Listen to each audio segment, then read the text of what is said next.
I think the only thing that I would say to Tommy Robinson after his latest interview last night with Mayor Tusi on Tusi TV is this: Tommy, stop breaching these court orders. You know perfectly well that you're doing.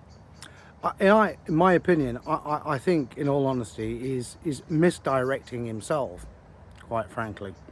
There is no need to breach these court orders. But I'll say this to Tommy, I understand better than anyone else in this country, and be in no doubt about it whatsoever, that I do understand what it feels like to have your tongue cut out by the courts, as it were. I'm in actual fact subjected to orders far more severe than Tommy Robinson. If I breach both of the orders I have, in actual fact, it's a maximum of 10 years in prison.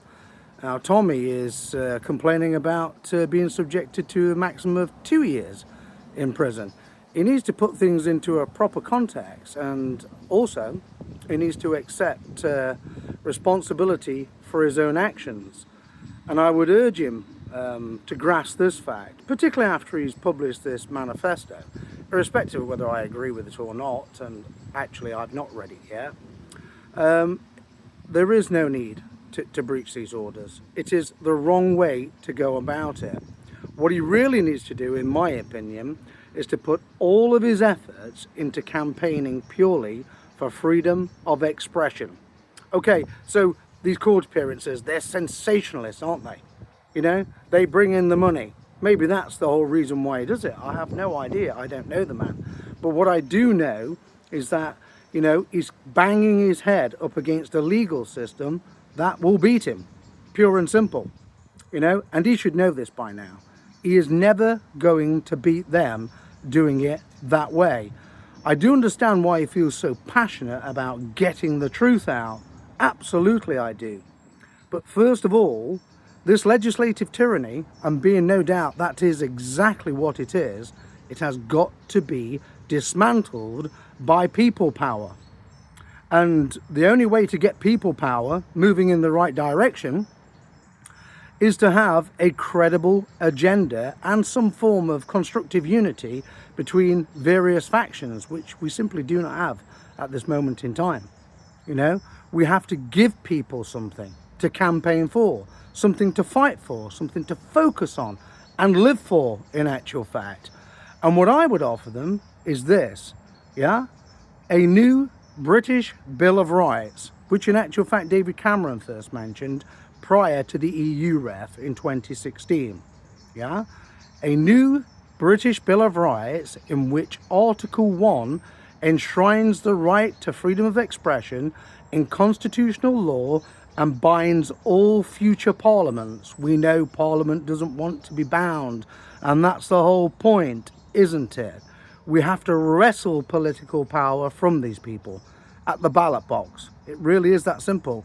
And I assure you, you will not be getting this from Nigel Farage, who Tommy now accuses of being involved with the establishment. Well, that's no surprise to me, because I've known for a long time that Nigel is an establishment shill, and most definitely Richard Tice's as well.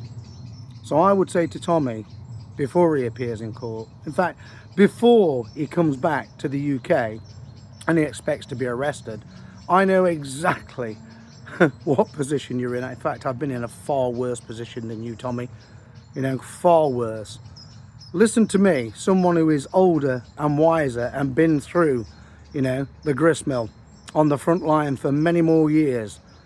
Stop breaching these orders and adopt a stance purely committed to the reinstatement of freedom of expression.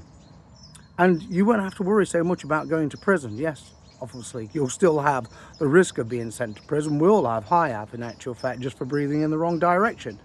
But, what my experience has taught me is that there is a bigger picture and there is a better way of doing this. And there's no point in reiterating that way to do it, because I've already made it perfectly clear.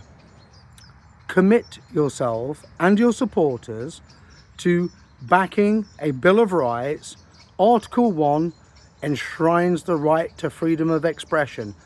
And if this comes to fruition, no one will ever have to worry about being sent to prison again for reposting malicious, false and misleading information planted on social media by bad actors. And of course, you know, we have to do something about the super injunctions tyranny, don't we? I know all about injunctions, gagging orders, you know, I know them like the back of my hand. And this is why I would advise Tommy accordingly. Make sure that this is the last sentence you ever do, Tommy, for breaching these court orders, okay? You can make all the, you know, wisecrack quips you want about them and smart arse arguments. Yeah, I've been there, seen it and done it. Believe me, I know all about it. I really do. Commit yourself instead to the battle for free speech, and you're not actually going to win the battle for free speech by being in prison constantly. You need to be out and about here, active, proactive, organising, leading people here in society, not in a prison cell, feeling afraid and sorry for yourself or whatever else goes through your mind when you're in jail. And I know all about that as well. I've been there. Okay? So I would say this to Tommy. It's entirely up to you, but I think, you know, you're on a fool's errand doing this. I really do. And I think there is a far better way to do it. And I would urge you to follow my advice, but ultimately, do this, Tommy. Do what you've got to do, and I'll do what I have to do. And what I'm going to do is to campaign purely for freedom of expression, for a new British Bill of Rights. Like I said, Article 1 of which enshrines the right to freedom of expression in constitutional law. There really is no other way, I promise you.